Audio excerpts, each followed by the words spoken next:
নমস্কার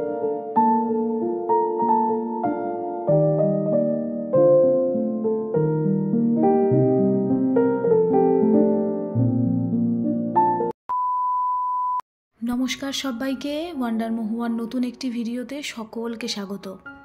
আজকে রবিবার আর এখন সকাল প্রায় 9:30। আজকে রবিবার ছুটির দিন, তাই অন্যান্য দিনের তুলনায় প্রায় 1-1.5 ঘন্টা লেটে আজকে ঘুম থেকে উঠেছি। আর সারা সপ্তাহে এই একটা দিনই পাওয়া যায় যেই দিনকে একটু মন শান্তি করে ঘুমানো যায়। তাছাড়াও আমি একটু শীতকাতুরে, এখন তো শীত পড়ছে, আর এখন আমার পক্ষে সকালে ঘুম থেকে ওঠাটা একটু ডিফিকাল্ট। যাই হোক, সকালবেলা উঠে ঘরের যে সমস্ত কাজগুলো থাকে সেইগুলো সেরে নিচ্ছি। দুটো ঘরের বেড খুব ভালোভাবে ক্লিন করে নিলাম।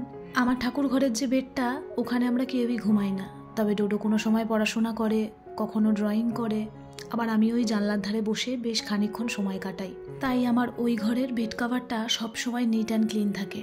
যতই ওই ঘরের বেডে আমরা না শুই, তবু আমি ওই ঘরটাকে সবসময় গুছিয়ে রাখার, পরিষ্কার পরিচ্ছন্ন রাখার চেষ্টা করি, কারণ আমার ওই ঘরটায় ঠাকুর থাকে। আজকে সানডে, আর সানডে করে আমি বাড়িতে সত্যি কথা বলতে সেরম কোনোভাবেই ব্রেকফাস্ট বানাই না। ওই দিনটা আমরা একটু বাইরের খাবার খাই, ধরুন নানপুরি, আমাদের এখানে খুব সুন্দর হিঙের কচুরি পাওয়া যায়, কচুরি বা পরোটা, কিন্তু আজকে কোনো কিছুই আনাইনি। গতকাল রাতে ঘুগনি বানিয়েছিলাম, ডোডোকে মুড়ি দিয়ে দিলাম ঘুগনি, ও ঘুগনি মুড়ি খেতে খুব ভালোবাসে, আর আমিও নিয়ে নিলাম। আর অজয় বলল খাবে না, ওর বাইরে কাজ আছে, বলল আমি বাইরেই খেয়ে নেব। অন্যান্য ছুটির দিনে ডোডো বেশ অনেকক্ষণ ঘুমায়, কিন্তু আজকে ডোডো সকাল সকাল উঠে পড়েছে। উঠে ও অনেকক্ষণ আগে ব্রেকফাস্ট করা হয়ে গেছে, কারণ আজকে ডোডোর 3টে ফ্রেন্ড আসবে বাড়িতে। তাই ডোডো আজকে সকাল সকাল উঠে একেবারে ফ্রেশ হয়ে গেছে। ওরা এখানে এসে একটু খেলা করবে, বেশ খানিকক্ষণ টাইম স্পেন্ড করবে, ডান্সের রিহার্সাল দেবে। তাই আজকে সকাল থেকেই ডোডো খুব এক্সাইটেড, আর তার সঙ্গে সঙ্গে ও ভীষণ আনন্দর। এর ফাঁকে আমিও আমার ব্রেকফাস্টটা করে নিয়েছি। এখন ডাইনিং টেবিলটা ভালো করে ক্লিন করে নিয়ে একেবারে ডাইনিং টেবিলটা রেডি করে রেখে দেবো, যাতে দুপুরবেলা খাওয়া দাওয়ার সময় আবার আলাদা করে সমস্ত কিছু গোছাতে না হয়। গতকাল রাতে মাথায় বেশ করে তেল মেখেছি, খুব ভালোভাবে তেল মাসাজ করেছি মাথায়। কাজের চাপে এখন তো মাথায় তেলই দেওয়া হয় না। আজকে শ্যাম্পু করব। আজকে ঘরের সমস্ত কাজ সেরে, রান্নাবান্না সেরে একেবারে স্নান করতে যাব, কারণ আজকে আমার পুজোর চাপ নেই। ছুটির দিন ডোডো আজকে পুজো করে দেবে। যবের থেকে গণপতি বাপ্পা আমার বাড়িতে এসছে, তবের থেকে ডোডো ছুটি থাকলেই আমাকে বলে আজকের পুজোটা আমি করে দেব। আমি ওকে পুজোর সমস্ত জিনিস গুছিয়ে দিই, যেমন ধরুন ঠাকুরের বাসন পরিষ্কার করে দেওয়া থেকে সমস্ত কিছু, তারপর ওর মতন করে ও পুজো করে। তাই আমাকে বলে রেখেছে আমার ফ্রেন্ড আসবে, তাদের সঙ্গে খেলে স্নান করে তারপর আমি পুজো করে দেবো। তাই আমিও ওকে আর না করলাম না, আর আমি না করিও না। আমি ডোডোকে দিয়ে যতটুকু সম্ভব, যখন ও ছুটির দিনে বাড়ি থাকে, আমি ওকে কাজ করাই। ছেলে বলে যে ঘরের কাজ শেখাবো না বা ঘরের কাজ করাবো না, সেই রকম কোনো ব্যাপার নয়। আমার মনে হয় ছেলে মেয়ে উভয় পক্ষকেই ঘরের কাজ শেখা উচিত আর ঘরের কাজ করা উচিত। আমার ডাইনিং এরিয়ার এই কর্নারটাকেও একটু খুব ভালোভাবে ক্লিন করে নিলাম, আর তার পাশাপাশি ডোডোর ওই ফ্রেন্ডরা এসেও গেছে। চলুন আপনাদেরকে একবার দেখাই। এই দেখুন, ওরা সবাই এখন এখানে বসে ক্যারাম খেলছে, আর একজনের এখনও আসা বাকি আছে, তো জানি না সে আসবে কি না। যাই হোক, ওরা এখানে ক্যারাম খেলুক। ব্যাপার, যেহেতু আয়ানের ডান্স ক্লাসের যে ফ্রেন্ড আছে তার দিদির বিয়ে, তো সেই উপলক্ষেই ওরা এসেছে এখানে ডান্স রিহার্সালের জন্য। তাই ওরা ওই রিহার্সাল দিল একটু, এখন খেলছে, খেলে তারপর একটু বাড়ি চলে যাবে। তো দেখি ওদেরকে একটু কিছু বানিয়ে দিই আর কি, মানে যেটা হয় আর কি, আমাদের ক্ষেত্রেও তাই হয়। তো এখন রান্নারও দেখি, সব বাজার থেকে এসেছে, সবে মাছ টাছগুলো বার করলাম। তো চলুন ওদেরকে দেখি একটু কি বানিয়ে দেওয়া যায়। ওরা যখন এসছিল তখন ওদেরকে একটু মিষ্টি দিয়েছি, তাই ভাবলাম এখন ওদেরকে একটু ডিমের অমলেট বানিয়ে দিই। আর একটা ফ্রেন্ডের যে আসার কথা ছিল, তখন বললাম সে আসবে না, তো ওরা 3জনেই রয়েছে, ওদের 3জনকে একটু ডিমের অমলেট বানিয়ে দেবো। তো এরই মধ্যে ডোডো এসে বলে গেল যে অমলেট খাবো না মাম্মাম, তুমি পোচ বানিয়ে দাও।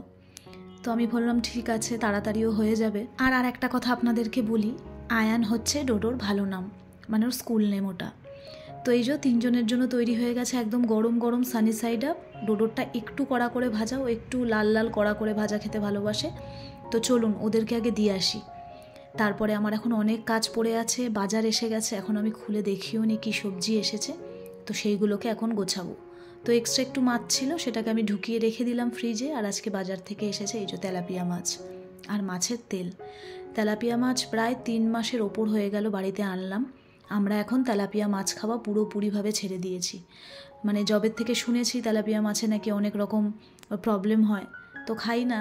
তো অজয় বলল নিয়ে আসি, অনেক দিন তো খাওয়া হয় না, আর শীতের ফুলকপিও উঠেছে, তুমি আজকে ফুলকপি আলু ধনেপাতা দিয়ে তেলাপিয়া মাছের ঝোল বানিও। তা আমি বললাম ঠিক আছে। আর এদিকে আমি মাছের তেলটাও খুব ভালোভাবে পরিষ্কার করে নিয়েছি। আর মাছের তেলটা এত সুন্দর এনেছে যে আপনাদেরকে কি বলি। আসলে আমাদের যেখান থেকে ক্যাটারিংয়ের সমস্ত মাছ আনে সেই কাকুর কাছে মাছও যেমন ভালো তেমন মাছের তেলগুলো। আর এইদিকে সবজি বাজারের মধ্যে এসেছে কুমড়ো, মূলো, আর এনেছে অনেকগুলো শিম। বেশি সবজি আজকে আনতে বলিনি, কারণ ফ্রিজে বেশ অনেক রকমের সবজি আছে, তো যেগুলো রান্না করব সেগুলো ফ্রিজ থেকে আমি বার করে নিলাম। এগুলো একটুখানি নর্মাল হোক, তারপরে সমস্ত কিছু কাটাকাটির কাজ শুরু করব। চলুন এখন চটপট রান্নাটা বসিয়ে দিই। তার আগে দাঁড়ান জানলাটা বন্ধ করে দিই। চিমনি চালাবো তো, আর এই জানলা থেকে খুব হাওয়া আসে, তখন চিমনি চালালে একটু অসুবিধা হয়। আমার আগের দিনের ভ্লগে আপনারা অনেকেই খুব সুন্দর সুন্দর কমেন্ট করেছেন। আজকে আমি সেই কমেন্টের রিপ্লাইগুলো দেব। সোয়াতি দে বলে আমাকে একজন কমেন্ট করেছে, আমি জানি না উনি আমার বোন হবে না দিদিভাই হবে, তবু আমি ওনাকে দিদিভাই বলেই সম্বোধন করছি। বেডরুমটা ভালো লাগছেই, আরও ভালো লাগে যত্ন করে ডাস্টিং করাটা দেখতে, inspiring. Thank you so much. এইভাবেই পাশে থেকো আর এই রকম সুন্দর সুন্দর কমেন্ট করো। আচ্ছা, এই দিকে কিন্তু আমি ফুলকপিটা একটু নুন দিয়ে ভাপাতে বসালাম।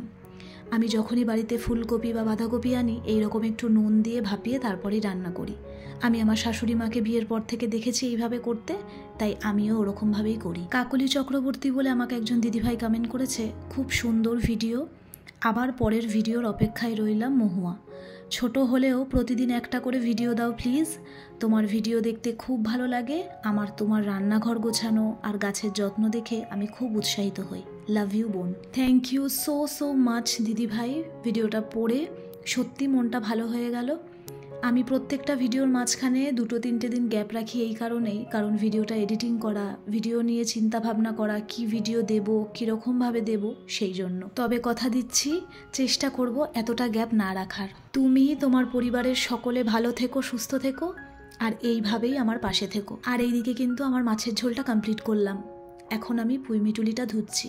অনেকে এটাকে পুঁইমিটুলি বলে বা পুঁইপিটুলি বলে। তো এইটাকে আজকে মাছের তেল দিয়ে রান্না করব।